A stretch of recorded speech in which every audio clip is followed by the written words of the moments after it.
안녕하십니까. 날씨가 계속 춥죠.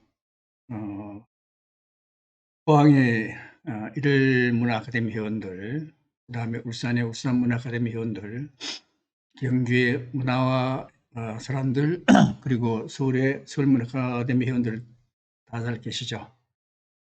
어, 오늘은 이제 그 11번째 강의가 되겠습니다. 먼저 화면을 조정을 좀 하겠습니다.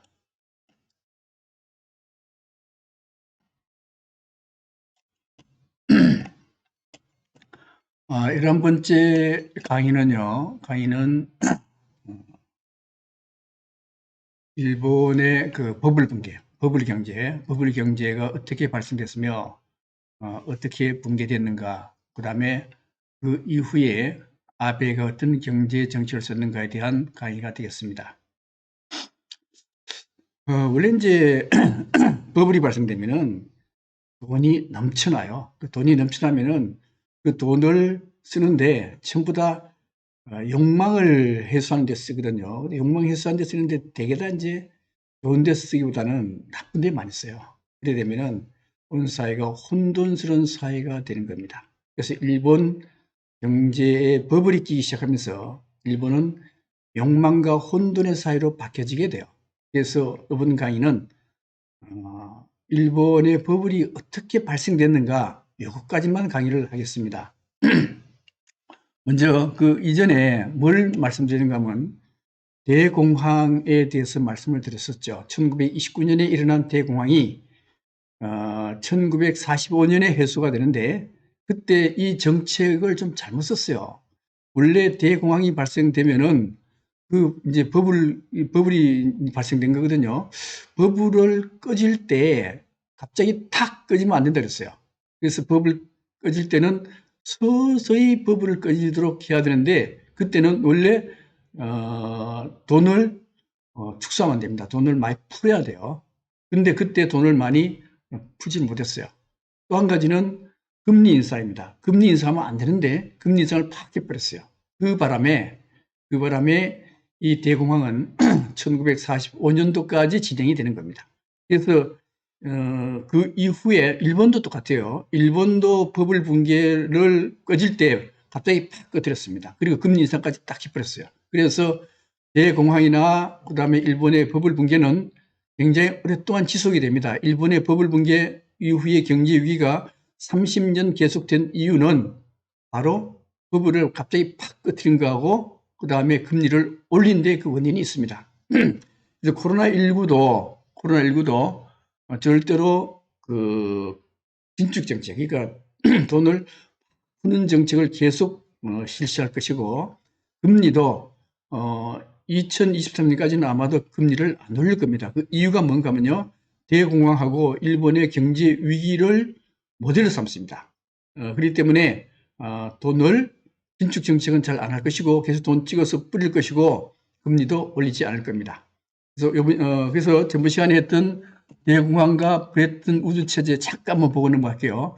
자, 대공황 이후에 그다음에 이제 전쟁이 끝나갈 무렵에 브레튼 우즈에서 합의했는데 그 합의 내용이 뭔가 하면 달러를 기축통화로 하자 이렇게 했거든요. 그런데 이 기축통화가 이제 원칙은 뭔가 하면 달러를 가져오면 금으로 바꿔주겠다. 그러니까 35달러를 가져오면은 금 1온스 28.35g을 주겠다 하는 체제가 뭔가 하면요. 브레튼 우즈 체제입니다. 그런데 미국이 한국 전쟁, 즉 6.25 전쟁하고 베트남 전쟁 때 달러를 팍 찍어요. 찍으니까 세계 각국에서는 야, 지금 미국이 금이 얼마 없을 텐데 저렇게 돈을 막 찍으면은 과연 달러 가지고 왔을 때 바꿔줄 수 있을까 의심을 하게 돼요. 그래서 프랑스하고 그다음에 영국이 돈을 가져갑니다. 달러 가지고 와서 금 바꿔달라고 하니까 미국이 1971년도에 닉슨이 못 바꿔주겠다. 배째라. 이렇게 나온 거거든요. 그래서 그 뒤부터는 달러를 가져가도 금을 바꿔주지 않습니다. 그 이후에는요. 미국은 달러를 마음대로 찍을 수 있어요. 마음대로 찍으니까 어떤 현상이 벌어지는가 하면 수유값이 달러를 마음대로 찍으니까 수유값도 올라가고요. 또 하나는 이게 중동 산유국에서 석유값이 너무 비싸다. 그래서 석유값을 올리기 시작해요. 석유값이 어마어마하게 올라갑니다. 1배럴에 $2이던 석유값이 1차 때는 12달러 정도 되고 2차 식후 때는 $36까지 올라갑니다. 그러니까 물가가 올라가기 시작해요. 물가가 올라가기 시작하는데 이때 닉슨 대통령이 재선해야 돼요. 재선하려 그러면요. 물가가 올라가면은 금리를 올려야 되거든요. 금리 올리면 경기 침체가 옵니다. 경기가 나빠지면 재선하기 어렵거든요. 그러니까 닉슨이 연준 의장, 자기 친구요, 아스 번스한테, 야, 물가, 금리를 좀 낮춰라. 이번에 트럼프도 계속 그랬죠. 트럼프도 연준 보고 금리 낮춰라 한 이유가 뭔가 하면 재선 때문에 그렇거든요. 그런데 닉슨도 마찬가지로 금리 낮춰라는데 물가가 한번 좀 올라간단 말이에요. 올라가니까 아스 번스가 물가를 낮출 수가 없어요. 그래서 만든 게 뭔가 하면 근원 인플레이션이라는 걸 만들었습니다. 근원 인플레이션에서 가장 중요한 게 뭔가 하면 부동산과 주식은 인플레이션 지수에서 뺀다는 거였어요. 그러면 돈이 넘쳐나면은 이 돈이 어디로 가는가 하면 전부 다 부동산과 주식으로 가는데 부동산과 주식으로 가는데 요걸 인플레이션에서 빼버렸거든요. 빼니까 인플레이션이 안 일어나요. 안 일어나니까 금리를 낮춰버린 겁니다. 그래서 금리를 낮춰서 닉슨이 재선되긴 됐죠. 됐는데 문제는 인플레이션이 확 올라가요. 얼마나 올라가는가 하면 인플레이션이 20%까지 됐습니다. 20%까지 되니까 이제 금리 인상해야죠. 금리 인상하는데 이때 누가 등장하는가 하면 연준 의장의 폴 볼커가 등장해요. 폴 볼커가 생명의 위협을 느껴가면서까지 인플레이션을 잡아야 되거든요. 그래서 인플레이션을 잡아야 되니까 어떻게 하는가 하면 금리를 19%까지 올려버립니다. 여기 보면 이때가 언제가 하면요. 1980년대 초에 금리를 19%까지 올려버립니다. 금리가 10%까지 올라가면은 기업체가 돈을 빌려서 사업을 하는데 사업할 수 있을까요? 못합니다. 그래서 미국의 제조업의 40%가 파산하게 돼요. 그럼 제조업체가 이제 이게 디트로이트인데 그 하려 했던 디트로이트가 폐허가 됐습니다. 미국의 공업단지가 폐허화가 돼요. 그 이후에 미국의 제조업은 죽습니다. 죽고 이게 어디로 가는가 하면 전부 다 독일과 일본으로 가게 돼요. 독일과 일본으로 가서 독일과 일본은 제조업으로 급성장하게 되는 겁니다. 그래서 그리고 일본의 무역 흑자가 굉장히 많이 늘어나요. 이게 이제 1980년대 이후인데 무역 흑자가 1년에 1,000억 불 혹은 1,500불씩 무역 흑자가 발생되는 겁니다. 그리고 미국은요, 엄청난 무역 격차가 일어나는 거죠. 그러니까 일본으로 봐서는 어떻게 되는가 하면요, 일본을 봐서는 이게 이제 잘 되고 미국은 완전히 망이 됐거든요. 근데 미국은 항상 양털깎기라는 걸 해요. 양털깎기. 그 양털깎기를 어떻게 하는가? 그 의미가 뭔가 하면요. 원래 그 양털깎기는 중국에 승흥빈이라는 사람이 화폐전쟁이라는 책을 썼습니다. 그 화폐전쟁이라는 책 안에 미국의 양털깎기의 내용이 나와요. 어떻게 하는가 하면은 미국이 이제 원래 양이라는 거는 양털이 다 길면은 어느 시기가 되면은 양털을 다 깎거든요. 양털을 깎을 때 이제 깎는 겁니다. 깎는데 되게 이제 미국도 똑같아요. 미국도 소련이나 일본 이런 나라, 중국 이런 나라의 경제가 좋아지면 완전히 양털 깎듯이 경제를 완전히 피폐시켜 버리게 돼요. 그 방법이 어떻게 하는가 하면요. 그 방법이 처음에는 미국이 완화 정책을 씁니다. 금리 완화 정책 써요. 그래서 지금처럼 금리를 내립니다. 얼마 내리는가 하면은 5%이던 것을 0.25%로 내렸어요. 내리고 돈을 막 찍어서 뿌립니다. 얼마나 뿌렸는가 하면요. 2.9조 달러, 약 3조 달러를 돈을 뿌렸어요. 이 돈은요, 엄청난 돈이에요. 미국이 지금까지 발행한 본원 통화가 4조 달러밖에 안 되는데, 요번에 찍은 돈이 3조 달러 찍은 거예요. 엄청난 통화팽창이죠. 그러니까 돈이 넘쳐납니다. 넘쳐나고 미국이 금리 인하하면요, 세계 모든 나라가 금리 인하를 해야 돼요. 안 하면 큰일 납니다. 큰일 나요. 그래서 금리 인하, 우리도 했죠. 우리도 지금 금리가 얼마인가 하면 0.5%예요. 그리고 미국에서 돈이 넘쳐나니까 미국 돈이 어디로 와요? 어디로 오는가 하면 우리나라까지 돈이 흘러 들어옵니다. 우리나라까지 흘러 들어와서 주식 막 사잖아요. 주식 막 사니까 2200이었던 주가지수가 거의 2800까지 올라가 버렸잖아요. 그 다음에 부동산 서울의 아파트 값이 얼마나 많이 올라가요. 그 이유의 가장 주된 이유 중에 하나가 뭔가 하면 미국이 돈을 막 푼다는 거예요. 막 푸니까 우리나라까지 돈이 넘어와서 주식도 올라가고 부동산도 확 뛰어. 그래서 어떤 사람들은 살기가 굉장히 좋습니다. 근데 실제 실물 경제는 엉망이잖아요. 코로나19 때문에 살기가 어려우니까 공장이 잘 안 돌아가요. 소비도 잘 안 됩니다. 그러면은 이게 경제가 엉망인데도 불구하고 그래도 조금 살 수 있는 거는 금리가 낮고 돈을 확 뿌리기 때문에. 그런데 이게 이제 양털이 다 자란 거예요. 금리 낮추고 통화 돈 뿌리면은 이게 양털이 다 자란 겁니다. 양털이 자라면은 양털 깎기를 해야죠. 양털 깎기 하는데 양털 깎기 어떻게 하는가 하면은 미국이 자, 어느 정도 경제가 안정됐다. 그러면 금리를 싹 올려요. 금리를 싹 올리는데 대체로 미국 금리 올릴 때 보면 어떻게 올리는가 하면요. 0.25%에서 대체로 0.5%까지 올려요. 0.5가 아니고 5%.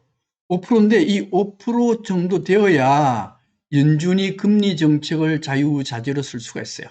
그래서 5% 올리면은 우리나라는 어떻게 해요? 금리 인상하면 어떻게 돼요?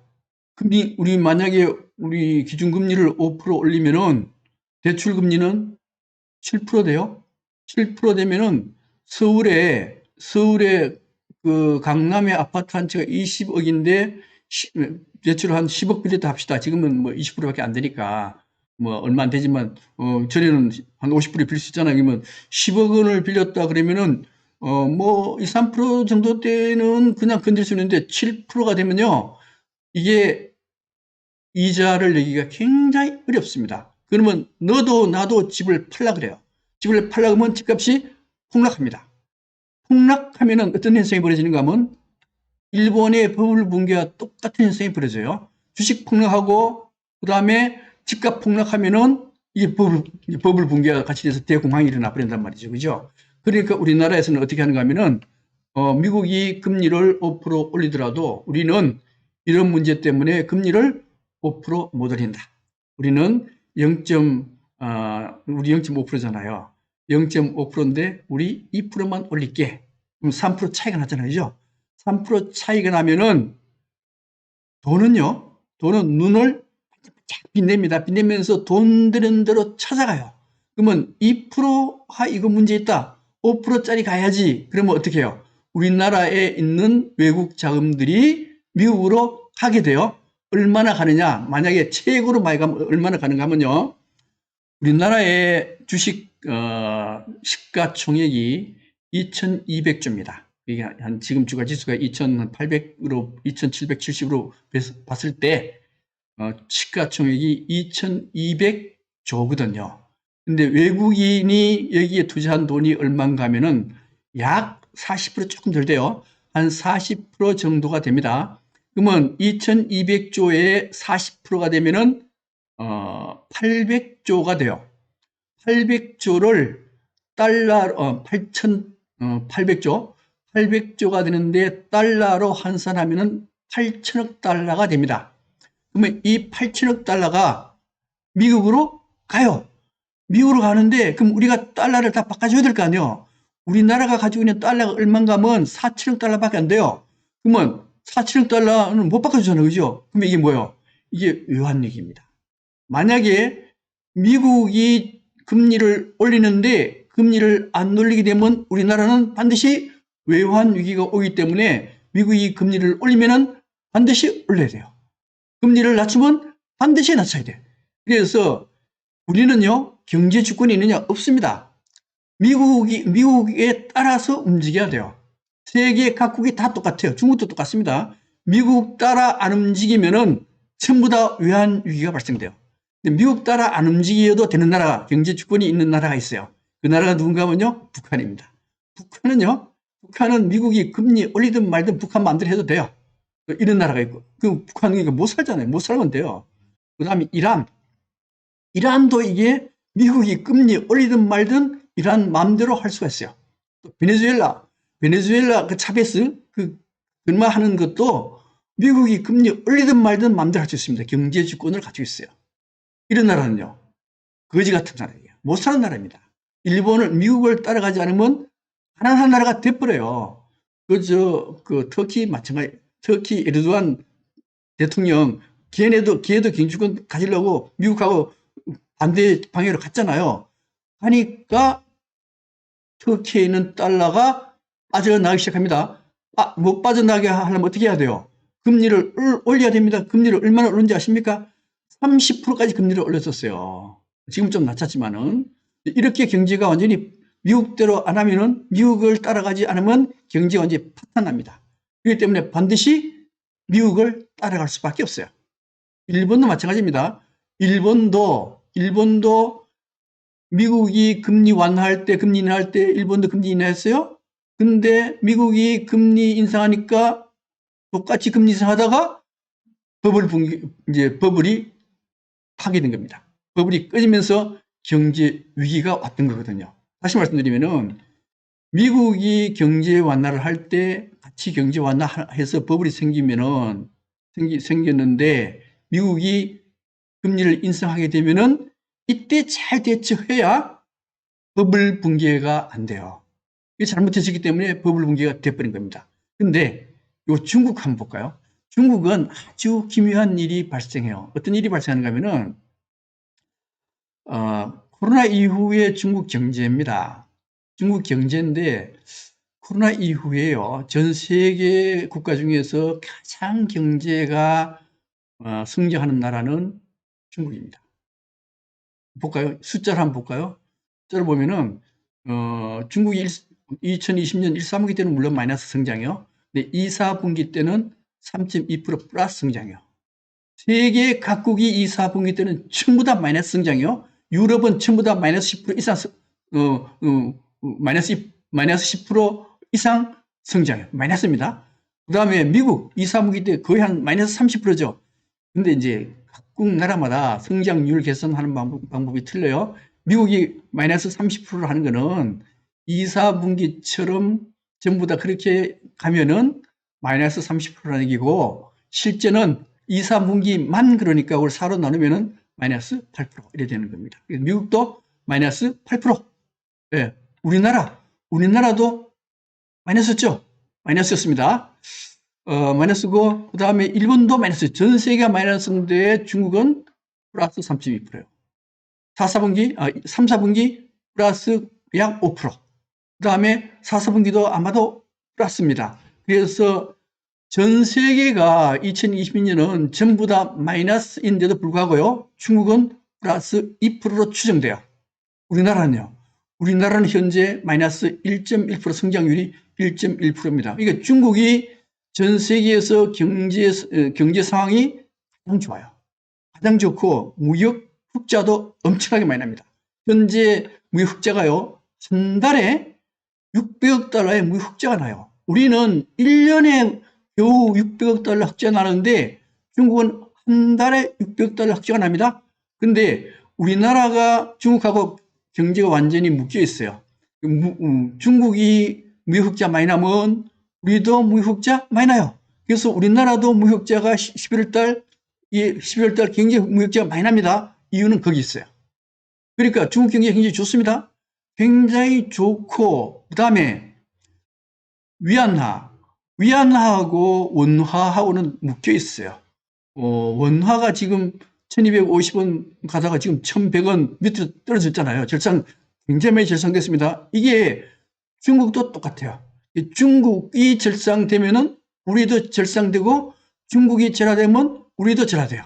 중국도 원래 6.9, 6.8, 6.9, 7.0까지 1달러에 그래 되는 게 지금은 6.5, 6.까지 내려왔거든요. 절상됐습니다. 왜요?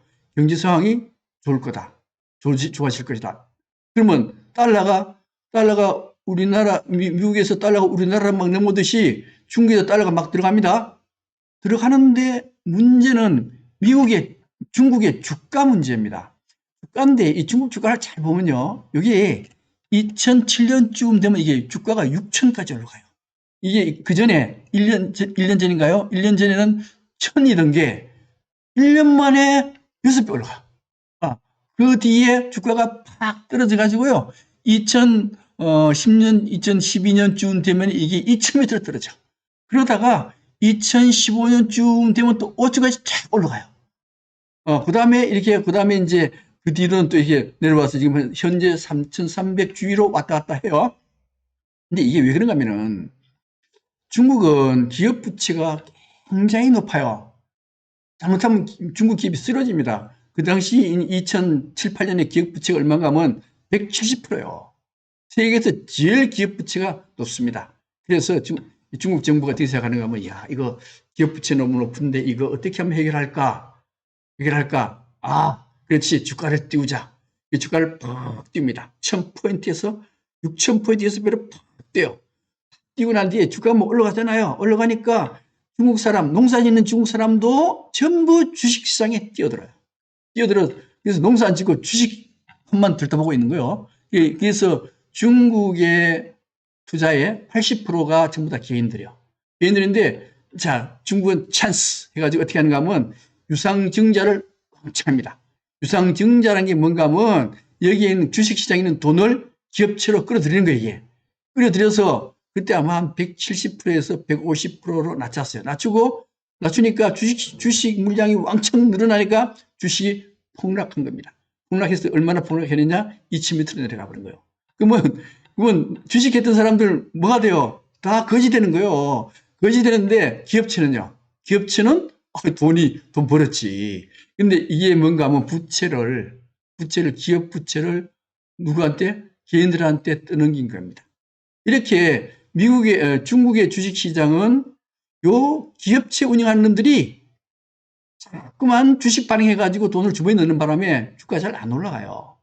안 올라갑니다. 미국은 거꾸로요. 미국은 이제 주주 중심의 운영이기 때문에 어떻게 하든 주주한테 이익이 되려고 노력을 해요. 그러니까 미국 주식이 팍 올라가. 근데 중국은 안 그래. 근데 지금은 사실은 중국이 코로나19 때 주식이 3천 전후였거든요. 근데 경제 상태가 이렇게 좋은데도 불구하고 주식이 더 올라가지 않습니다. 그 이유가 뭔가 하는 문제입니다. 그 이유는 아마도 양털 깎기에 대비하는 게 아닌가라는 생각이 들어요. 양털 깎기에 대비하려고 그러면 어떻게 해야 되는가 하면요. 버블을 발생시키면 안 돼요. 절대로 버블을 발생시키면 안 됩니다. 자산이나 주식에 버블을 발생시키는 상태에서 미국이 금리를 탁 올리잖아요. 올리면 그 나라 경제 파산됩니다. 중국도 그걸 굉장히 겁내요. 굉장히 겁내기 때문에 아마도 주식을 올라가지 못하도록 해요. 올라가지 못하도록 하는 방법 중에 하나가 뭐였는가 하면 아마 한 달 전에 그 마윈이라는 사람이 세운 회사가 알리바바잖아요. 이 알리바바라는 회사는 어떤 회사인가 하면은 미국의 아마존과 같은 회사요. 우리나라 같으면 쿠팡 물류회사죠. 그죠? 쿠팡. 근데 이제 중국은 알리바바예요. 이 알리바바가 엄청난 회사예요. 엄청난 회사인데 마윈이 그 계열사인 엔트 파이낸셜이라는 회사를 IPO라 그러는데 그걸 이제 새로 상장시키려고 그래요. 새로 이제 우리도 유상 주식 새로 이제 주식 상장시키면은 주가가 뛸 거니까 사람들이 전부 다 공모 주식에 돈 막 쓸어 넣잖아요. 뭐 쓸어 넣어 가지고 뭐 이게 한 100배 정도 했는데 한 주밖에 못 들어온단 말이에요, 이게. 돈이 주식 시장으로 확 쏠리잖아요. 그죠? 확 쏠리면은 주식이 어떻게 돼요? 주가 전체가 팍 올라가요. 그러면 중국으로 봐서는 야, 이게 버블 낄 가능성이 있다. 그래서 갑자기 알리바바 계열사 요거 엔터파이낸셜 상장을 취소시켜 버립니다. 물론 이제 신문에 난 거는 뭐라 나는가 하면 마윈이 공식 석상에서 중국 공산당 최고 간부가 있는 자리에서 공산당 간부를 깠다.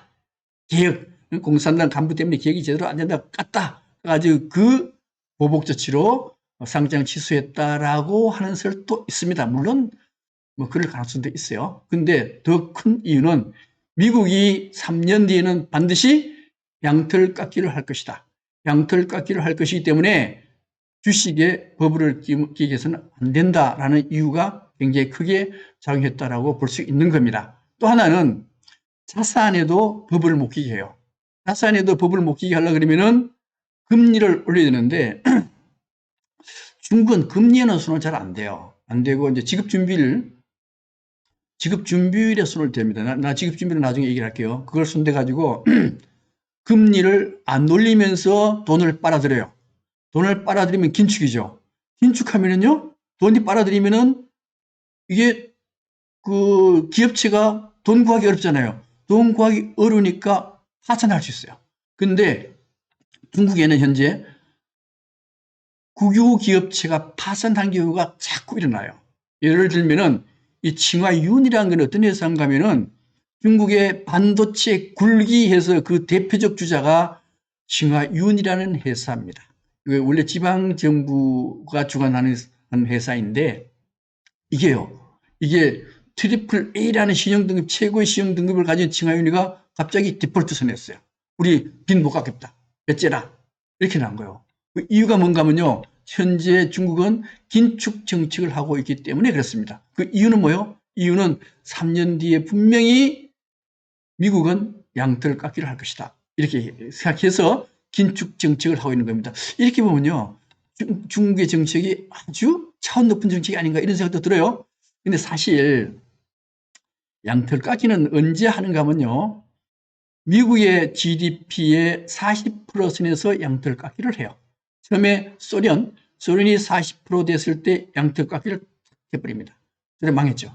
그 다음 일본입니다. 일본도 미국 GDP의 40% 선이 됐을 때 양털 깎기를 탁 해서 일본 망했어요. 그 다음에 중국입니다. 중국도 40%대의 양털 깎기를 해야 되는데 그때가 언제가 하면요. 2010년 전후입니다. 근데 2010년 전후에 무슨 일이 벌어지는가 하면 미국의 리만 브라더스 사태가 발생해요. 리만 브라더스 사태라는 게 대공황과 같은 거거든요. 그러니까 미국이 자기 앞에 불이 떨어진 거예요, 이게. 그러니까 그때 중국의 양털 깎기를 해야 되는데 그때 못했습니다. 못하다가 나중에 오바마 정권 때부터 양털 깎기에 들어가서 트럼프 때 양털을 아무리 깎으려고 해도 안 돼요. 왜 안 되느냐? 그때 중국의 GDP가요, 미국 GDP의 70%가 돼버렸습니다. 70%가 되니까 이거는 아무리 때려도 안 돼, 이게. 그래서 아마도 양털 깎기는 트럼프는 실패했어요. 실패했는데 양털 깎기 성공하려면은 아마도 3년 뒤에 미국이 금리를 쫙 올리면은 이제 중국은 양털 깎기 가능성이 있으니까 현재 그 대책을 세운 게 아닌가 이렇게 생각이 드는 겁니다.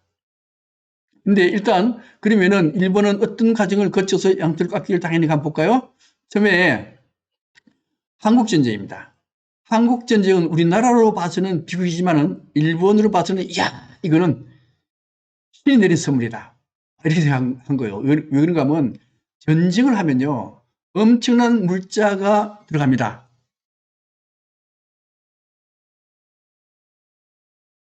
군수물자가 들어가는데 이 군수물자를 미국이 어디서 공급하는가 하면 일본밖에 없어요. 일본에서 모든 물자를 공급하게 됩니다.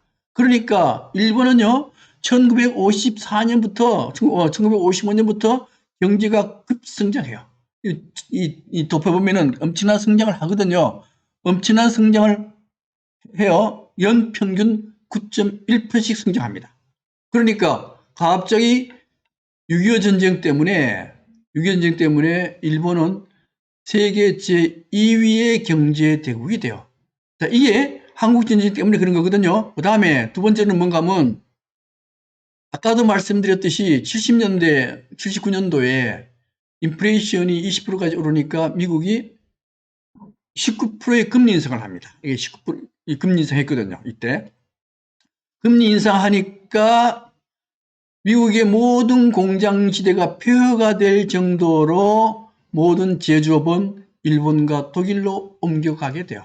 그래서 일본과 독일은 제조업의 제조업이 굉장히 발전하게 돼요. 얼마나 발전하는가 하면은 일본에 자동차 만들었다 그러면 대박이에요. 전기 제품 대박, 반도체 대박, 조선업 대박, 최고의 경쟁력을 갖추고 있는데 그 이유 중에 하나가 뭔가 하면요. 환율을 조작해요. 환율이랑 좀 복잡하지만 반드시 금융에서는 환율을 반드시 이해해야 됩니다. 자, 이 환율이라는 게 원래 일본은 1974년 이전에는요 고정 환율제가 돼가지고 1불에 308엔을 했어요. 308엔 했는데 나중에 변동 환율제로 바뀌어가지고 1960년대부터 1985년까지는 이게 1불에 250엔으로 되어 있습니다. 250엔 되는데 여기에 정부가 환율을 조작을 해요. 왜 그런가 하면 환율이 절상된다 그러는 건 무슨 소린가 하면 환율이 1불에 250엔인데 절상된다는 얘기는 1불에 120엔. 왜 절상된다는 거예요? 예를 들면 우리나라 같은 경우에는 IMF 때 우리 1불의 환율이 얼마인가 하면요 800원이었어요. 800원인데 IMF 터지니까 최고로 올라간 게 1불에 얼마까지? 2,000원까지 올라간 거예요. 2,000원까지. 2,000원까지 올라가면 이걸 뭐라는가 하면요 절하라 그래요. 절하. 원화 가치 떨어진 거 아니에요. 1불에 2,000원 가면. 그 다음에 지금은 달러가 막 들어오니까 1,250원 가던 게 1,100원 이하로 떨어졌죠. 이걸 절상이라 그래요. 절상. 절상하면은 수출이 안 돼요. 수출이 안 돼. 우리 만약에 절상하면은 수출은 안 되고 수입은 잘 돼요. 그럼 예를 들어 볼까요? 지금 이제 1불에 1,000달러입니다. 1불에 1,000원입니다. 1,000원인데 내가 이제 독일에 벤츠 살라 그래요. 벤츠 살라 그러는데 한 1,000달러 할 때 1억 원 가요. 벤츠도 1억 원 가는 거 보통이잖아요. 그죠? 1억 원 가는데 이게 1달러에 500원을 했어요. 500원. 1,000원에서 500원 됐어요. 500원 되면은 벤츠 값이 얼마 되는가 하면요. 5천만 원 돼요. 5천만 원. 그러니까 절상이 되면은 수입하기 참 좋습니다. 반대로 수출이 안 돼요. 수출이 안 돼요. 아시겠죠? 요 관계를 꼭 알아야 됩니다. 절상이 되면은 수입하기는 좋고 수출하기는 어렵다. 절하가 되면 수출하기는 좋고 수입하기는 어렵다. 그러니까 이 250배는요, 이 엔화가 굉장히 절하된 거요. 절하됐으니까 수출하기 참 좋습니다. 그러니까 일본이 막 수출을 막 하는 거예요. 막 합니다. 막 하니까 또 가성비도 좋아요. 그 당시 미국은 어떤 차 만드는가 하면 이런 차, 링컨 컨티넨탈. 멋있죠? 엄청나게 큰 차를 만들었어요. 만들었는데 이 기름값 올라가면 이런 차 못 써요. 차라리 기름값 올라가면 어떤 차가 좋은가 하면 소형차, 일본이 만든 소형차, 도요타가 만든 크라운차 히트를 칩니다. 히트를 쳐가지고 미국 시장에서 일본 차가요, 점유율이 50%나 돼. 50% 되니까 미국의 디트로이트에 있는 자동차 공장이 다 망해버립니다. 포드 자동차 뭔가 다 망해요. 망하니까 왜 망했어요? 일본 때문에 망했다. 그래서 반일 감정이 고조돼가지고 미국 사람들이 도요타 차 갖다 놓고 막 두들겨 패. 깨고 막 이렇게 퍼포먼스도 하고 이 정도로 반일 감정이 고조가 됩니다. 그 다음에 소니, 토요타, 캐논, 혼다, 이런 이 전자제품 만들었다고 하면 날개도 진지 팔려요. 왜요? 일본 사람들이 그 당시에는 굉장히 잘 만들었어요. 가격도 싸요. 환율도 절하가 돼가지고 수출하기도 엄청 좋아. 그러니까 미국으로 물밀듯이 수출하니까 일본은 엄청난 무역 흑자가 이루어집니다. 그리고 미국은요, 반대로 엄청난 무역 적자가 생기는 거예요. 생기니까 이거 안 되겠다. 또 하나. 하와이의 토지의 10%를 미국이 사버려. 인구의 20%가 일본 사람들. 그러니까 하와이가 어떻게 되는가 하면요. 앞으로 조금만 지나면은 전부 다 일본 나라 될 것이다. 이거 태평양 전쟁 때 원래 하와이 진주만 폭격했잖아요. 그죠? 근데, 이제 제2의 진주만 폭격이다. 이렇게 뭐 얘기하는 거예요. 미국인들이 일본인에 대해서 굉장히 감정이 안축이 됩니다. 그 다음에 또 하나, 이제 반도체 문제인데요. 반도체 문제인데, 일본이 반도체를 잘 만들었어요. 잘 만들었는데, 이 반도체라는 거는 돈하고 기술력이 있어야 돼요. 돈하고 기술력이 있어야 되는데, 이게 일본 정부가 자꾸 밀어줍니다. 밀어줘가지고 반도체를 굉장히 값싸게 만들 수 있습니다. 이걸 미국에다가 수출하는데 덤핑을 쳐요. 왜 그러는가 하면은 미국이 반도체 죽여버리려고. 그래서 원래 디램 하나가 $10라 그러면은 미국 가서 어떻게 하는가 하면요, $1에 팔아요. $1에 팔면은 미국 반도체 다 죽습니다. 미국 반도체 죽어요. 이게 그래서 미국이 반도체 덤핑 제소를 하는데, 이게 언제가 하면요, 1983년입니다. 반도체 제소를 확 해요. 하고, 그 다음에 보복관세 100%딱 때립니다. 100%딱 때리고, 그 다음에 수출도 몇 프로 이상 안 돼. 이렇게 하고. 나중에는 또 뭐라 하는지 아십니까? 뭐라 하는가 하면은, 야, 너 일본, 미국 제품 반드시 20% 이상 수입해. 이렇게 강제 조항까지 집어넣어요. 그러니까 이게 미일 반도체 갈등이요, 1983년도 시작돼가지고 1996년도 가야 끝이 나요.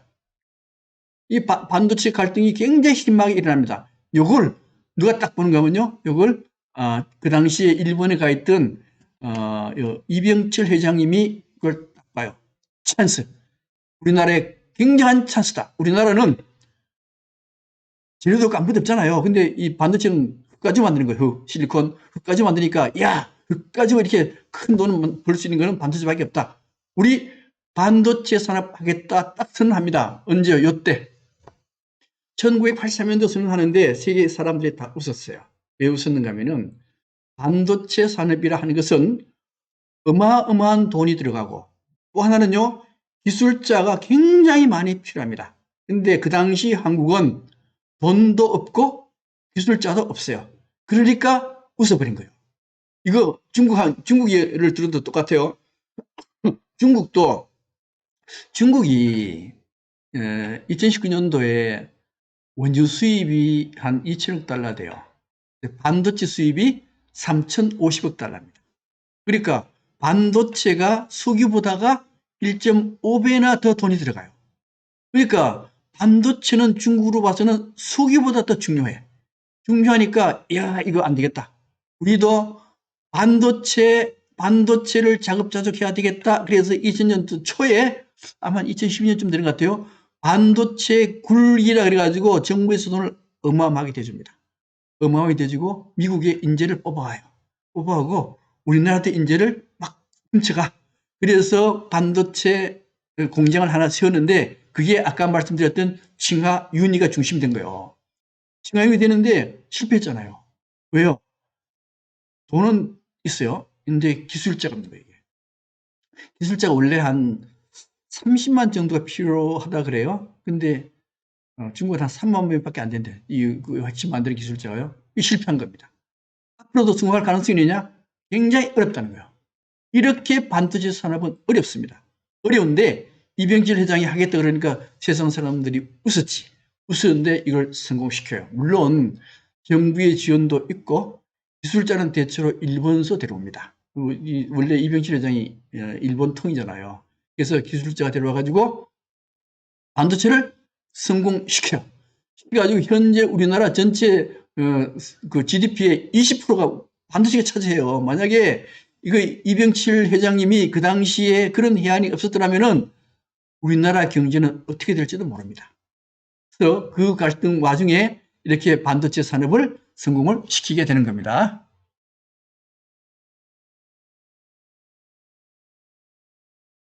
잠깐만요. 화면이. 네.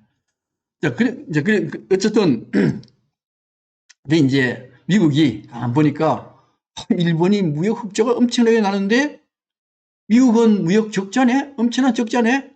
야, 이거 가만둬서는 안 되겠다. 그래가지고, 플라자 호텔은 뉴욕의 센트럴 파크 옆에 있어요. 그 플라자 호텔로 각국의 재무장관을 5개국 G5, 5개국의 재무부 장관을 부릅니다. 지금 5개국은요, 미국, 영국, 독일, 프랑스, 일본. 부르고, 그 다음에, 일본은 대장성 장관이 가는데, 타케시다 노보루라는 요 사람이에요. 요 사람이죠.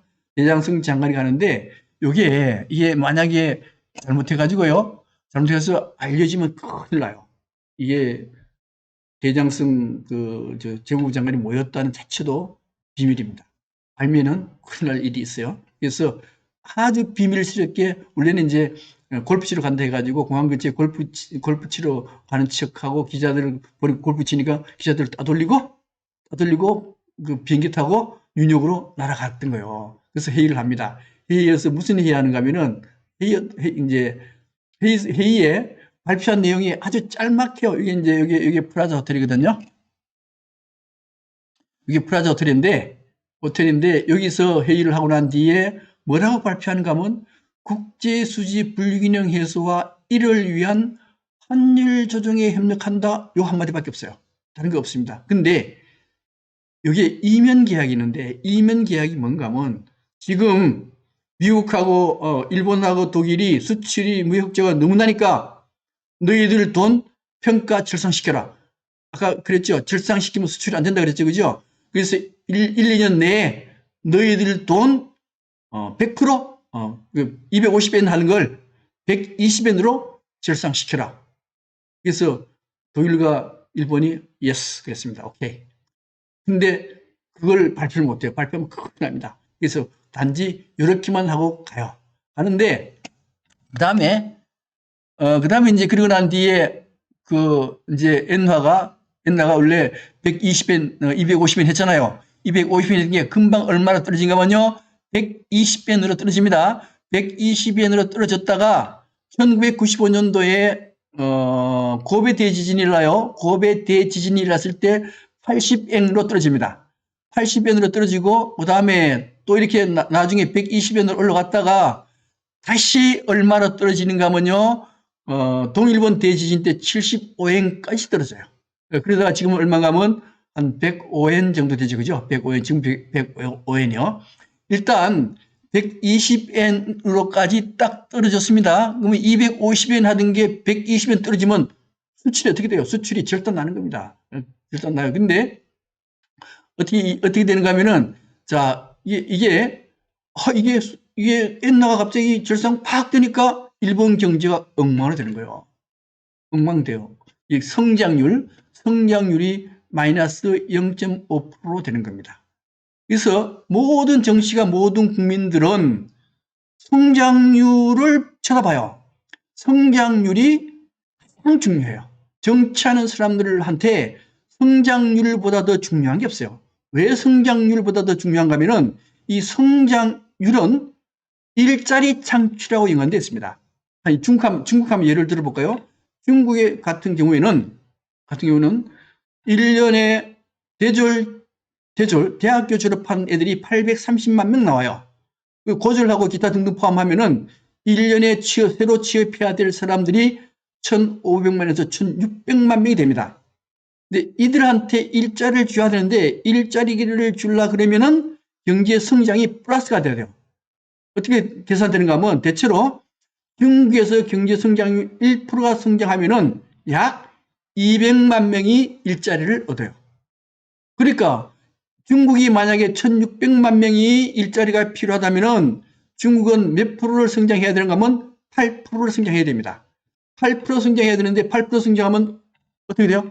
8% 성장하면은 1,600만 되거든요. 1%에 200만이니까. 그래서 중국이 8% 성장을 굉장히 고수했어요. 그 이유가 거기 있습니다.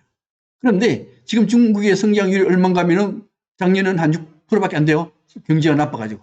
무역전쟁하느라. 원래는 2% 성장. 원래는 2% 성장하니까 실업자가 얼마 나와요? 1,000만 정도 나오는 거예요, 이게. 그럼 이게 큰일 나는 겁니다. 그럼 내년도에 어떻게 하든 경제 성장을 8, 9% 올려야 되는 거예요. 그래서 정치가들한테는요, 경제 성장률이 왜 중요하냐? 일자리 때문에 그런 거예요. 근데 경제 성장은 뭘로 결정되는가 하면요, 세 가지 요소로 결정됩니다. 하나는 뭐예요? 소비. 또 하나는 투자, 또 하나는 수출. 이 세 가지요. 근데 지금 이게 수출이 안 되게 됐잖아요. 수출이 안 되면 뭘 해야 돼요? 투자하고 소비를 해야 돼요. 투자하고 소비를 해야 되는데, 투자하려면 어떻게 돼요? 투자하려면은 그 아파트 지으려 그러면은 아파트 짓고 뭐 다시 놀러 하면 기업체가 돈을 빌리기 쉬워지잖아요. 그죠? 그리고 금리를 낮춰야 됩니다. 금리를 낮춰주면은 아파트를 막 지어. 아파트 막 짓고 난 뒤에 그다음에 공장 공사 막 해야 돼요. 이명박 정부 때 4대강 사업했죠. 그죠? 4대강 사업할 때 20조 이상 들어갔습니다. 20조 이상 들어가는데 왜 20조 이상 들어가게 했느냐? 그 이유는 일자리 때문에 그래요. 만약에 20조가 안 들어가면 실직자가 너무 많아요. 그럼 정치한 사람으로 봐서는요, 일자리 창출이 제일 중요한데, 그거 일자리 창출이 안 되면 어떡해? 그러니까 20조를 갖다 박은 거예요. 그 다음에 박근혜 정부 때 최영한 경제기획부 장관이 아파트를 막 취득도록 해요. 왜 이게 투자니까. 투자를 해야 경제 성장률이 올라가고 성장률이 올라가야 일자리가 만들어지는 거예요. 안 그러면 실직자들만 생기는데 어떻게 할 거예요, 이게. 그 다음에 또 뭐라 했어요? 빚내서 집 사라 이렇게 씁니다. 이게 뭔가 하면 집 사라가 뭔가 하면 소비입니다. 우리나라 구조는 소비가 무역이 40%, 40% 좀 덜 돼요. 소비가 한 40%, 투자가 한 20% 이렇게 돼요. 그러니까 투자 안 하면 사람들이 실직해. 소비 안 하면 사람이 실직해요. 그러니까 정부에서는 빚을 내서라도 아파트 살아요. 빚을 내서라도 물건 살아요. 그 이유가 뭔가 하면 일자리 때문에 그래요. 자, 그렇게 안 할 수 없잖아요. 근데 전 세계가 현재 빚더미 열환되어 있습니다. 그죠? 우리나라 같은 경우에 기업 부채가 거의 100%, 가계부채 거의 100%, 그 다음에 정부 부채 45%, 그러면 245% 이게 부채입니다. 어마어마한 부채요. 일본은 더 많아. 뭐 중국도 비슷해요. 더 많아 우리보다. 그러니까 이 왜 부채의 더미가 올라쌓여 있느냐, 그거는요 일자리 때문에 그런 거예요. 일자리 때문에 부채를 빚으로 안 할 수가 없는 거예요, 이게. 예. 그래서 일본도 어떻게 하는가 하면, 일본도 금리 인하 탁 하고, 그 다음에 아파트 짓고 뭐 짓고 공사를 시작하는 겁니다. 그 다음에 이제, 그 다음 또 그 사이에 어떤 일이 벌어지는가 하면, 이제 도시바는 전기 만드는 회사로 굉장히 유명한 회사예요. 도시바가 코콤 위반하는 사건이 발생합니다. 코콤이라는 게 뭔가 하면 그 당시에는 냉전 체제니까 공산권에 수출할 때 규제하는 게 코콤이요. 규제하는 게. 근데 규제하는 게 코콤인데 요때 이제 마르베니 아시죠? 그죠? 마르베니의 계열사의 주재원이 쿠마카이라는 사람이 있는데, 이제 쿠마카이가 있는데, 그때 러시아에서는 잠수함이 있죠, 그죠? 잠수함. 잠수함이 있는데, 이 잠수함이 이 프로펠러가 돌아가는데, 이 프로펠러 소리가 너무 커가지고 바닷속에 트럭트럭한 소문이 있는 거예요. 그러면 이게 잠수함은 소리가 안 나가지고 미국이 감지 못하게 해야 되는데, 바닷속에 트럭터니까 미국이 감지해버린 거예요. 그래서 소련이 이 소음을 지르려고 아무리 노력해도 안 돼. 아무리 노력해도 안 되는데, 마침 도시바에서 제작하는 프로펠러 제작하는 공작 기계가 있어요. 이 공작 기계를 가지고 와서 프로펠러를 제작하면은 소음이 안 나. 그래서 이 KGB, 소련의 KGB가 쿠마카이, 마르베니 회사의 직원인 쿠마카이를 포섭을 해요.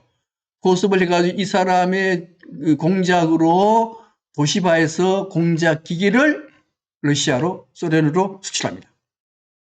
수출하는데 한 220톤에서 한 3층 집시만 해요. 그게 1억 5천만 불, 지금 시가로 1억 5천만 불, 엄청난 돈이죠. 1억 5천만 불을 받고 이제 미국으로 수출합니다.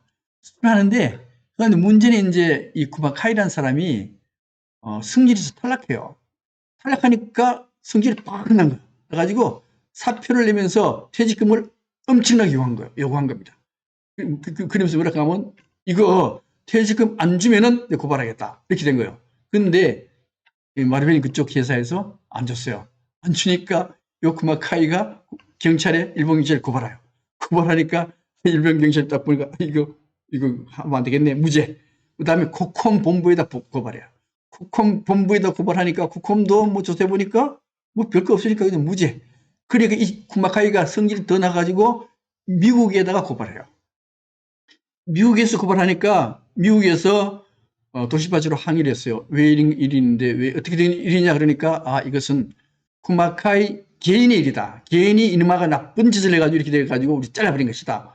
이렇게 얘기를 했는데 문제는 이게 이 러시아의 소련의 잠수함이 북극해에 있다가 이제 세계 방문국으로 다니잖아요. 그다음 이제 이 프로펠러 개선하기 이전에는 미국이 프로펠러 소음을 듣고 다 어디 잠수함이 어디 간지 다 알았어요. 그런데 도시바에서 그 공작 기계로 프로펠러 깎고 난 뒤에는 이 잠수함이 어디 간지를 모르네. 추적을 못해요. 추적을 못하는데 그래서 미국이 이걸 알아냈어요. 야, 도시바가 그것 때문에 그렇구나. 그러면은 이거 알아내는데 얼마가 필요한가 하면요. 300억 불이 필요한 거예요. 엄청난 돈이죠. 엄청난 돈이니까 미국이 일본 보고 화를 팍 냅니다. 이놈의 새끼들 말이야. 코콤 위반해가지고 이렇게 일을 벌여놓을 수 있느냐. 그래서 일본이 사죄하고 도시바가 사죄하고 도시바가 그때부터 경영에 내려막기를 걷게 되는 거예요. 그래서 그러난 뒤에 이제 일본이 이제 꼼짝 못하죠. 이제 미국한테. 그런 뒤에 루브르에 다시 G7을 불러드립니다. 재무부장 다 불러드려요. 불러드려가지고 이제 미국이 일본 보고 뭐라는가 하면 그래 이제 환율은 됐고 120원 내려서 됐고 너희들 국내 경기를 부양해라. 원래는 내정 간섭이잖아요. 경기 부양하는 게 일본 마음대로 하는 거지. 미국이 내정 간섭하는 거 이게. 그런데 일본이 꼼짝 못하는 게 아까 그 코콤 위반 사건 프로펠러 코콤 위반 사건 때문에 꼼짝 못하는 거예요. 그래서 알았습니다. 내수 부양하겠습니다. 그래서 일본이 드디어 좀 더 적극적으로 내수 부양에 들어갑니다. 내수 부양 들어가는데 내수 부양할 또 조건도 돼요. 왜 조건이 되는가 하면 이제 1970년도에 오일 값이 팍 오르잖아요. 팍 오르니까 기름값이 팍 오르니까 멕시코하고 노르웨이가 채굴을 해요. 오일을 채굴 시작합니다. 왜요? 기름값 오르니까 타산성이 많거든. 그러니까 노르웨이하고 멕시코가 기름을 막 생산하니까 사우디아라비아가 이거 노르웨이 멕시코 죽이려고 기름값을 팍 낮춰요. 얼마나 낮추는가 하면요. 8달러를 낮춰요. 36달러 가던 걸 8달러로 팍 낮춰가지고 죽이려고. 근데 이게 잘 안 죽어요. 안 죽으니까 이 언제까지 가는가 하면요. 2000년 초까지 걸프 전쟁할 때까지 가요. 기름값이 저유가 되는 거예요. 저유가 돼. 그 다음에 또 하나는 N이 250엔 하다가 120엔 했죠. 그러면 수입하기 좋잖아요. 아까 말씀드렸죠. 벤츠 1억 하던 거 5천만 원 수입하거든. 모든 수입하는 물자가 반으로 떨어진 거예요. 반으로 떨어지니까 일본의 물가가 오르겠어요? 안 오르겠어요? 안 오르는 거예요, 이게. 일본 물가는 안 오르는데 아까 근원 물가 지수에서는 안 올라요? 안 오르는데 토지 가격은 엄청나게 올라. 주식가격도 엄청나게 올라도 근원 물가 지수에서는 물가가 안 오르는 거예요, 이게. 자, 물가도 안 오른다? 미국이 또 내수 부양하라 그런다? 오케이. 내수 부양하겠다. 해가지고 어떻게 하는가 하면 금리를 더 땡겨 내려요. 더 땡겨 내리고, 그 다음에 국내 투자를 활성화시킵니다. 어떻게 활성화시키는가 하면은 금리 인하하고 부동산 규제 완화를 해요. 부동산 규제 완화라는 게 뭔가 하면 원래 이제 LTV라는 게 뭔가 하면 이제 내가 만약 10억짜리다. 강남 아파트 10억짜리다. 그러면은 원래 한 50% 5억 정도 빌려줬잖아요. 우리는 전에 한 7억까지 빌려줬나? 지금은 9억 이상은 2억밖에 안 될걸? 우리나라 LTV는 지금 강남은 뭐 10억짜리 아파트 안 빌려준다는 것 같은데. 빌려줘도 2억밖에 안 빌려줘요. 20%밖에 안 빌려줘. 안 빌려줍니다. 그런데 일본에서는 뭐라는가 하면 120%까지 빌려줘요. 10억짜리면은 12억을 빌려줘. 왜 이렇게 빌려주느냐? 아파트 값이 더 오를 거니까. 그것까지 계산하는 거요. 아파트 값이 1년에 뭐 2배씩 오르고 이렇게 오르는데, 당연히 120% 되죠. 어떤 경우는 최고는요, 200%까지 올려진 거예요. 왜요? 아파트 값이 1년에 2배 오를 거니까. 이렇게 이걸 허용을 해줍니다. 허용해줘요. 그래서 이제 우리나라의 그 버블이 일본을 따라가는 게 아니냐라고 생각하는데 요즘에서 차이가 있습니다. 일본은 120%, 200%까지 담보대출 해줬어요. 우리나라는 억제하잖아요. 최고가 70%걸? 강남은 9억 이상, 그거만 20%걸요? 또 어떤 데는 안 해줘. 10억 이상 안 해줄 거요.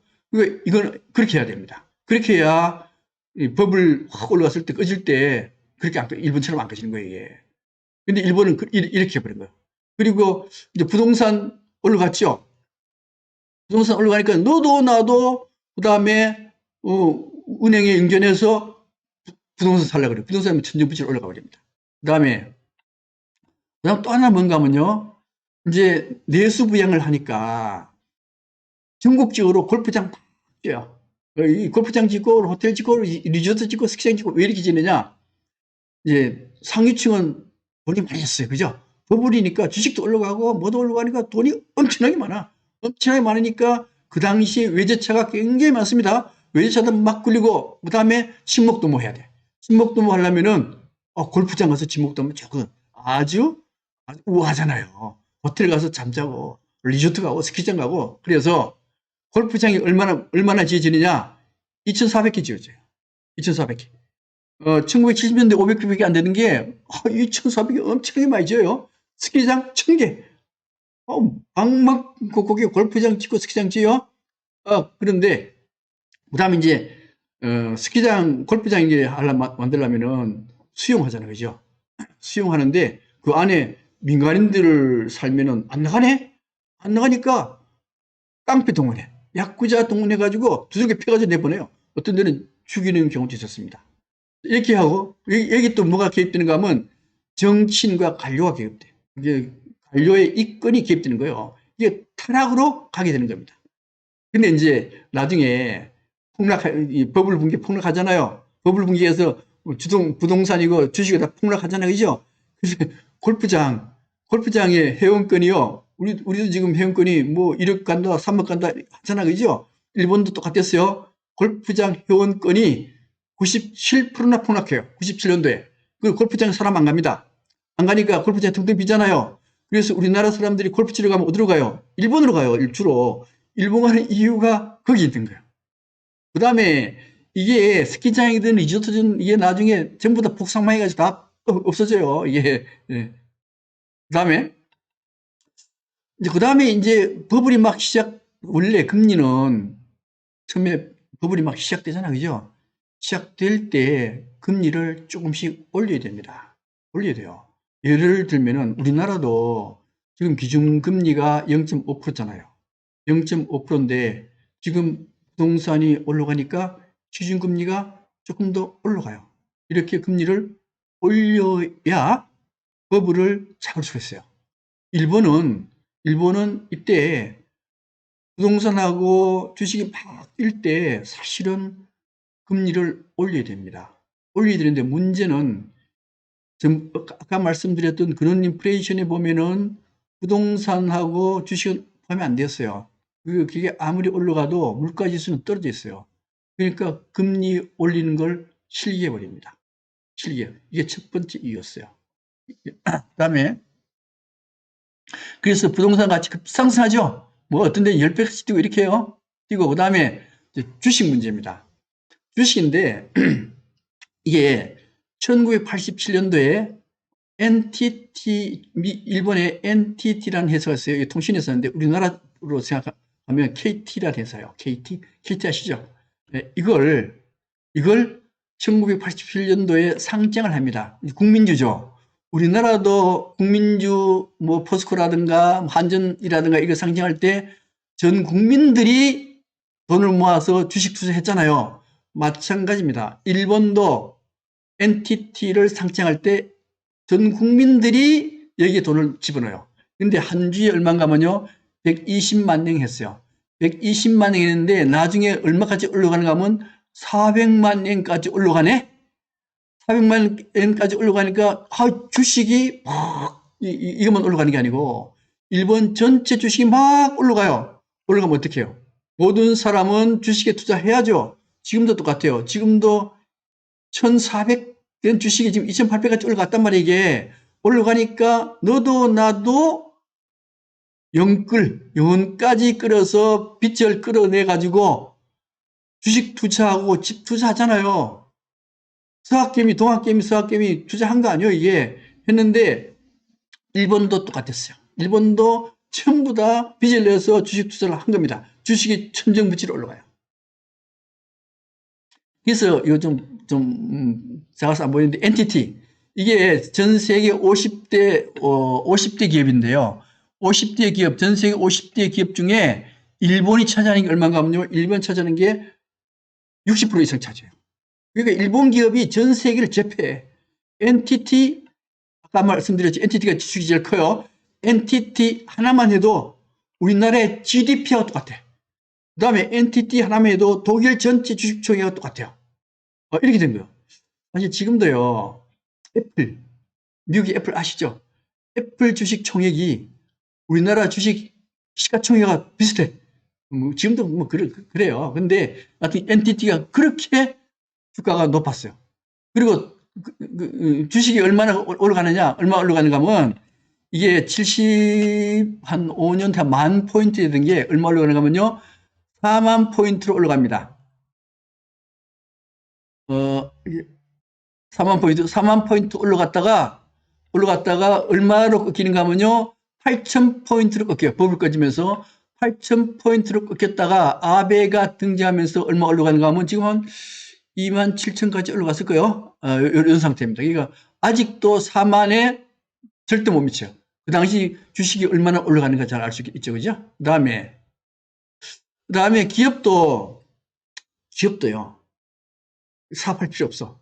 왜 사업할 필요 없는가 하면 사업하는 것보다가 부동산이나 주식 투자하면 2배, 3배 남는데 사업해봐야 수출도 제대로 안 되는데 그 사업 안 하고 뭐 한가 하면요. 기업 재테크야. 우리나라도 있대요. 재테크 많이 했어요. 많이 해가지고, 우리나라도 포스코에, 그 박태지 회장 있을 때는 이거 안 했는데, 김만지 회장이 딱 오더니만, 야, 기업체에서 돈 그렇게 많이 못 번다. 많이 못 보고, 부동산 투자하고 이런 거 해야 된다. 그래가지고, 대치동에, 포스코 센터, 이거 샀잖아요. 사가지고 돈 많이 벌었어요. 많이 벌었습니다. 이렇게 하는 거예요. 그리고 또, 사실 이거 하면 안 되거든요. 이거 하면 기업체에서 절대 해서는 안 될 일입니다. 이런 거 할 바에는 차라리, R&D 이런 게 해야 되고, M&A 이런 게 해야 되는데, 현대도 마찬가지예요. 현대도, 그 강남에 있는 한전 부지 10조 주고 산 거 아니에요. 10조 주고 사면 이게 말이 안 되거든요. 그거 차라리 미국 가가지고 기업체 M&A 해가지고 10조 되는 M&A 사든가 이렇게 해야 되는데, 근데 요번에 현대가 하나 샀더라고. 그 로봇 회사 하나 샀어요. 그래서 샀는데 정 회장 아들 그 사람이 지돈 2,400억 달러 내고 2,400억 원 내고 그래서 10억 달러 되는 1조 되는 로봇 회사 하나 산 겁니다. 이런 거 해야 되는데 부동산이 그 당시 일본은요 그런 거 할 생각 없고 부동산과 주식 투자니까 기업가 정신을 잃어버리게 됩니다. 그래서 이제 이때 진무천왕 이래로 최고의 호황기였어요. 최고의 호황기입니다. 그래서 아까도 말씀드렸듯이 이때 버블이라고 한 사람 없습니다. 버블, 이거는 정상적이다. 정상적인데 항상 위기는요. 최고로 잘 될 때부터 위기가 와요. 그래서 위기는 장밋빛으로부터 온다는 거 아닙니까? 근데 그 당시 근데 일본 사람들 어떻게 생각했는가 하면 일본 사람들은요. 자, 일본 사람들은 우리가 잘 사는 것은 우리가 쉬지 않고 노력하여 이룬 결과이다. 그게 당연한 거다. 근데 이게 그래서 뭐란가 하면 이게 바로 일본의 진정한 힘이요 경제 호황이다. 이게 국뽕이라 그래. 국뽕의 절정 시대입니다. 국뽕이라는 게 뭔가 하면 국민들이 전체가 히로뽕을 맞았다. 히로뽕을 맞아서 히로뽕을 맞아가지고 희왕한 상태에 산 얘기가 국뽕입니다. 우리나라 최고다. 일뽕 맞고 난 뒤에 우리나라가 최고다. 이게 국뽕이라 그래요. 그래서 일본 사람은 이때 전부 다 이는 전체 국뽕이요. 버블이라는 얘기 안 합니다. 우리가 이만큼 노력해서 했고, 그래서 세계 최고의 제품을 만들었고, 세계 최고의 제품을 만들었으니까 무역 흑자는 당연하고, 흑자로 자산 가치가 떡상되는 거. 이 전부 다 젊은 애들이 하는 얘기거든요. 떡상이라는 게 뭔가 하면, 우리 이제 얼굴에 화장품 바를 때 덕지덕지 부르면 떡칠했다 그러잖아요. 그죠? 예, 그러네요. 덕지덕지 해가지고 탁 올라가는 거예요.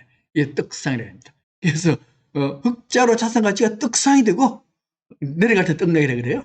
그래서 이제 따라서 계속 일본 경제는 발전하고 세계 최고가 될 것이고 세계를 제패할 것이다. 이런 시대가 이렇게 얘기했던 거예요.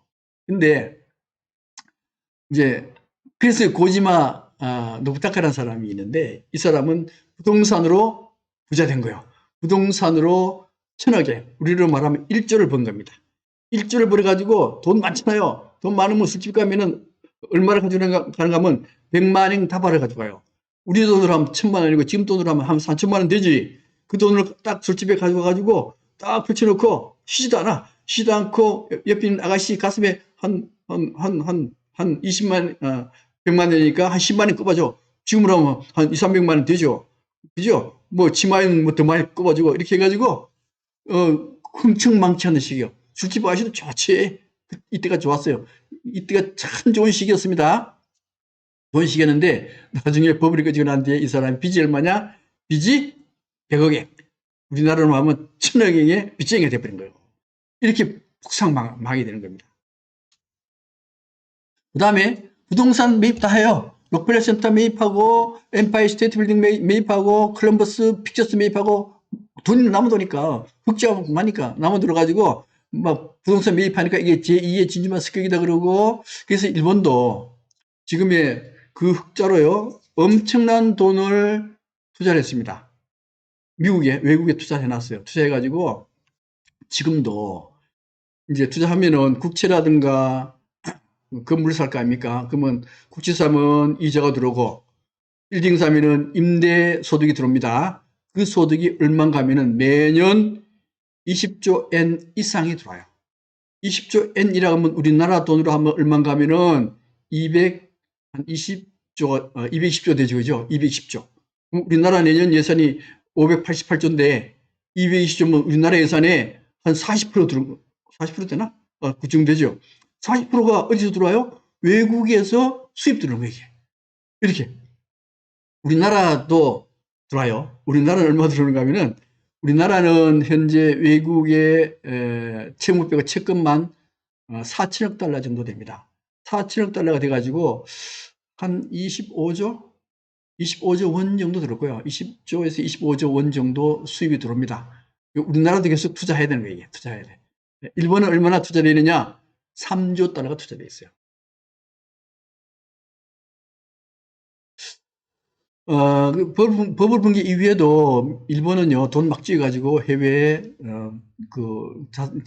자산을 계속 투자했어요. 그 다음에 세계 명화를 싹 쓰자합니다. 예. 유럽 가가지고, 고흐의 해바라기를 얼마에 그림도 조그만해요. 요 그림 해바라기. 요 그림을 얼마에 들어오는가 하면은, 얼마에,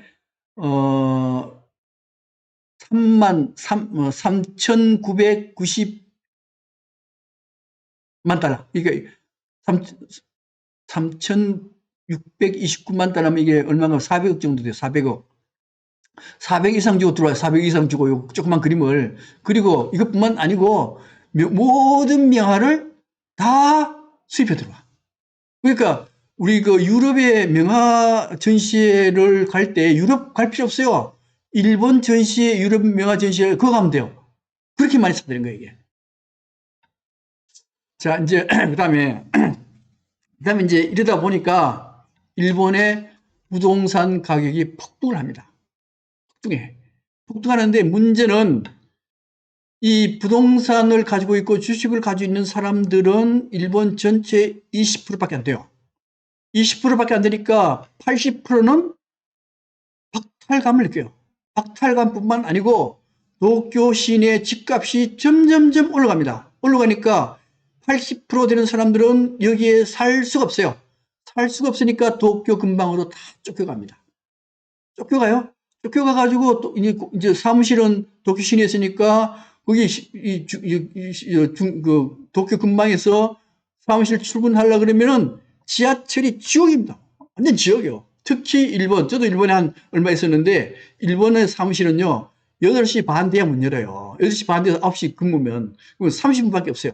사람들이 전부 다 그 시간대 몰려. 그 시간대는 완전히 지옥입니다. 왜 지옥이냐? 도쿄의 땅값이 비싸니까 전부 다 도쿄 근방으로 갔다가 출근해야 되니까. 그래서 도쿄는 아직도 지옥철이요. 이 사람 밀어 넣는 사람이 따로 있어야 되고, 빡집이 말도 못해요. 예. 그 다음에 집도 집을, 물론 집 못 사지. 원래 이제 일본 집을 닭장이라고 그러는데, 닭장 그런 것도 안 되는 거예요. 그러니까 일본 사람들의 분노가 최고조에 달합니다. 우리나라도 마찬가지예요. 우리나라도 서울의 아파트 값이 팍 뛰었죠, 원래 뛰니까 서울 시민들 분노가 하늘 끝까지 간 거예요. 정부 불신하잖아요. 사실 이 정부가 집 정책에 대해서는 좀 문제 있어요. 예를 들면 이명박 정권 때는 무슨 보금자리? 50만 원. 질라 그랬고, 그 다음에 박근혜 정부 때에서는 예, 부동산 규제 풀고 해가지고 아파트를 막 지어가지고 빚내서 아파트 사라 이랬잖아요. 그래서 아파트 공급이 근근히 이렇게 왔던 건데, 요번 정권 들어서 아파트를 안 지니까, 이게 집값이 올라가니까, 서울 시민들 분노가 하늘 끝까지 올라가지. 정권 지지율, 문 대통령 지지율이 40% 밑으로 떨어지고 이렇게 하잖아요. 이게 왜 그런가 하면은, 서울에 집 가지지 않은 사람이 한 60% 돼요. 집 가진 사람이 한 40%입니다. 그럼 60%는 이거는 죽을 지경이지. 다른 집은 다 집이 있어가지고 집값 떨어가는데 이 집 살 집도 없는데 나중 되면 어디로 가야 돼요? 경기도는 가야 된단 말이에요, 이게. 그러니까 이게 그냥 못 있잖아. 그죠? 그러니까 분노가 폭발하니까 정부로서는요, 어떤 대책을 안 쓸 수가 없습니다. 왜 그런가 하면요, 정권이 무너져요. 서울시장 이대로 가면 안 되거든. 여당서 안 되거든요. 그러니까 어떻게 하든 정책을 내야 됩니다. 내서 집값이 안 올라가게 만들어야 돼요. 일본도 마찬가지요. 일본도 온 80% 되는 시민들이 강력하게 요구해요. 빨리 이거 집값 좀 제대로 해라. 그래서 일본도 버블을 꺼트리지 않을 수 없게 됐습니다. 그래서 버블 붕괴가 시작되는데 그것은 다음 시간에 할게요. 오늘 장시간 수고가 많았습니다. 오늘 이걸로 끝내도록 하겠습니다. 감사합니다.